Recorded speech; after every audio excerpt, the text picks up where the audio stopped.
Welcome to today's episode, where we're diving deep into one of the most powerful forces in life, positive thinking. But don't worry, I'm not here to hit you with those generic self-help cliches, or tell you to just think happy thoughts. We're going real today, no fluff. Think about this.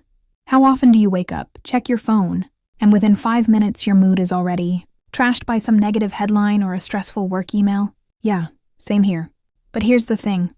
What if I told you that the way we think in those first few minutes can shape our entire day? And honestly, our whole life? Sounds dramatic, but it's true. So, let's start with the science, because I know some of you are like, give me the facts, not the fluff. Fair enough. Studies from places like Harvard and Stanford have shown that positive thinking literally rewires your brain. When you focus on the good stuff, even small things like, hey, my coffee didn't taste like dishwater today, your brain releases dopamine and serotonin. Those are the feel-good chemicals that make you more motivated, productive, and, well, less likely to want to throat punch someone at work. But here's the kicker. Positive thinking isn't about pretending bad stuff doesn't exist. It's about choosing where your mental spotlight goes. Are you shining it on every tiny inconvenience? Or are you focusing on the moments that actually make life worth living? Let me share a quick story. A couple of years ago, I went through a really rough patch. Work was overwhelming, relationships felt off, and I just couldn't shake this negative cloud over my head. One day, I was venting to a friend. You know, that woe is me kind of rant. And he just said, "What's one thing that went right today?" I was annoyed at first. Like, come on, dude, read the room. But I played along and realized, hey, my favorite song randomly came on the radio this morning. That tiny shift changed everything. I started actively looking for those small wins each day. And you know what? Things didn't magically get perfect, but they got better. I got better. Okay, so how do you actually start thinking more positively without sounding like a walking motivational poster? Here are a few practical tips. 1. Gratitude, but make it real. Skip the "I'm grateful for air" nonsense. Be specific. Like, I'm grateful for that perfectly crispy piece of toast I had this morning. 2. Flip the script. When something bad happens, ask yourself, what can I learn from this? It sounds cheesy, but it works. 3. Surround yourself with positive people. Ever notice how hanging out with certain people feels like a mental drain? Yeah, ditch those people if you can. Find your hype squad instead. 4. The 2-minute rule. If you catch yourself spiraling into negativity, give yourself 2 minutes to vent. Out loud, in a journal, whatever. Then move on. No lingering. Here's a wild fact. Positivity is contagious. It's like yawning. When someone smiles or shares good news, you can't help but feel a little brighter. So when you start thinking more positively, you're not just changing your own life, you're impacting everyone around you.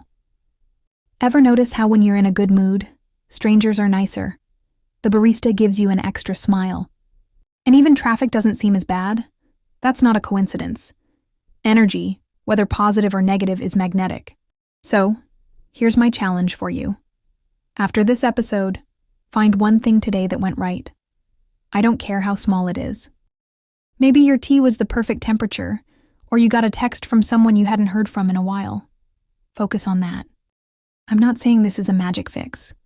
Life is messy and we all have our ups and downs. But choosing to shine your mental spotlight on the good stuff, that's a game changer. All right, so we've talked about the basics of positive thinking, why it matters, and how to start practicing it. But now, let's go a little deeper.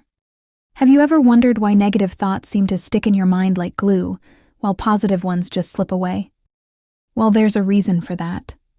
Our brains are wired with something called the negativity bias. It's a survival mechanism from ancient times. Back when humans were dodging saber-toothed tigers and fighting for food, paying attention to danger kept us alive. But now, that same mechanism is just stressing us out over traffic jams and awkward emails. The good news? We can train our brains to focus more on the positive. It's like going to the gym, except instead of lifting weights, you're building mental resilience. Let's talk about gratitude. You've probably heard it a million times.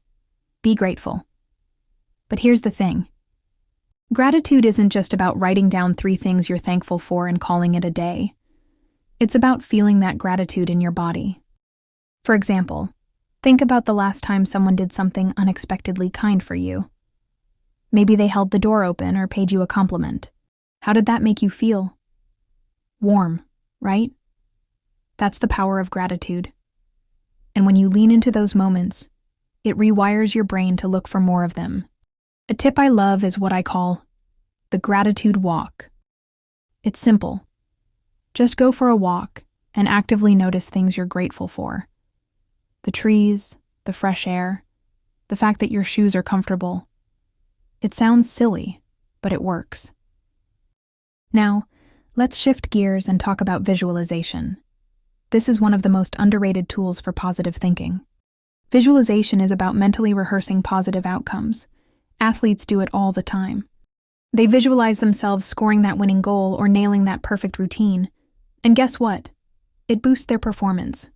You can use this too. If you've got a big presentation or a tough conversation coming up, close your eyes and visualize it going well. Imagine yourself speaking confidently, seeing positive reactions, and feeling proud afterward. The more vividly you imagine it, the more your brain starts to believe it's possible. Remember, positive thinking isn't about being happy all the time. It's about choosing where your focus goes. Thanks for sticking with me for this episode.